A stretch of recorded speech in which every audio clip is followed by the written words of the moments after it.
For the last decade, if you wanted to track your health, you strapped a computer to your wrist. It was heavy, it lit up, and you had to charge it every night. But recently, everything changed. The computers got smaller. They shrunk down into tiny, unassuming rings that sit on your finger and disappear. Suddenly, everyone from Samsung to Oura to ultra-fast startups are making smart rings. They promise to track your sleep, your stress, and your recovery without the distraction of a screen. So the big question is, are smart rings finally good enough to replace smart watches? Or are they just expensive jewelry with a few sensors? In this video, we are going to pit them against each other in 5 rounds: design, sleep, fitness, smart features, and battery life. But first, let me know in the comments, are you a watch person who loves notifications or a ring person who wants to be left alone? Let's start. Round 1 is all about comfort, specifically sleep. Let's be honest, sleeping with a smartwatch is annoying. It's bulky, it gets caught on the sheets, and if you move your arm the wrong way, the screen lights up like a flashlight in a dark room. This is where the smart ring destroys the competition. It weighs almost nothing, usually between 2 to 4 grams. It's made of titanium or ceramic. Once you put it on, you genuinely forget it exists, because the sensors sit on the underside of your finger, where the skin is thin and the blood vessels are close. It's incredibly comfortable. If your main goal is tracking your sleep quality, your sleep stages, and your overnight recovery, the ring is the clear winner.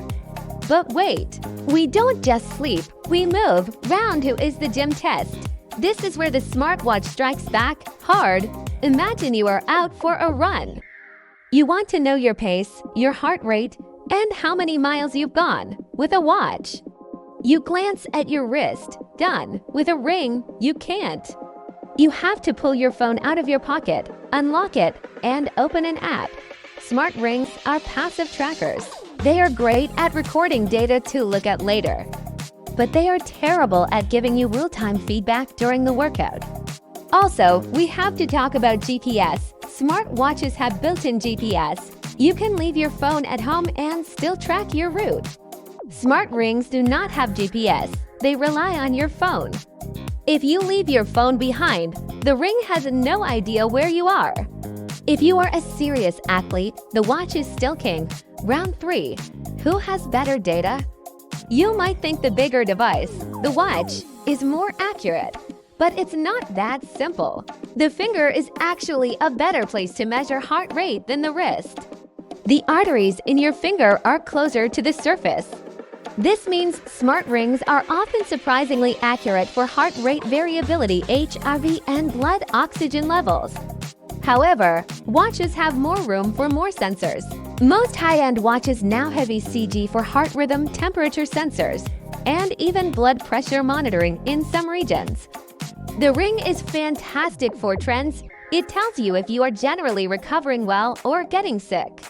The watch is fantastic for events. It can warn you of high heart rates, detect a fall, or take a medical-grade ECG. So it's a tie on accuracy, but the watch wins on versatility.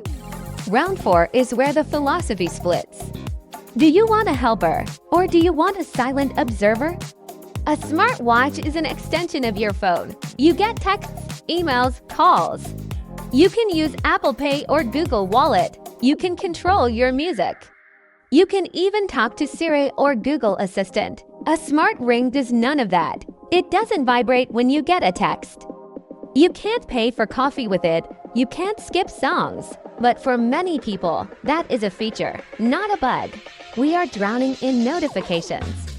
The smart ring promises a digital detox. It collects all the healthy data you want without the constant dopamine triggers of a screen. If you have notification anxiety, the ring is a blessing. If you have FOMO, the ring will stress you out. Final round, the logistics, battery, and money. Battery life is a slaughter. The average Apple Watch or Pixel Watch lasts about 24 to 36 hours. You are charging it every day. A smart ring, it lasts 5 to 7 days. You can go on a short vacation and not even bring the charger. That is a massive quality of life win. But then, there is the price. Smart rings are expensive to miniaturize.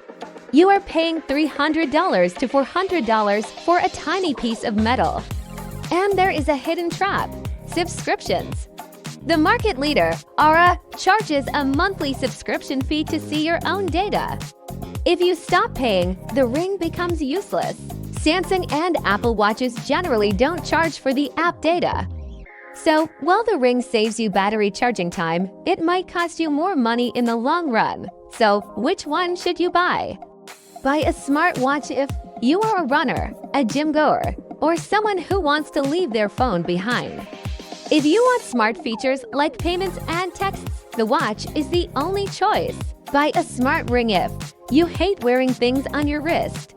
If you care mostly about sleep tracking, recovery, and minimalism, the ring is the future. I want to hear your verdict. Did this video convince you to ditch the watch? Or are you sticking with the screen? Let me know in the comments. Like, share, and subscribe for more tech videos every weekday.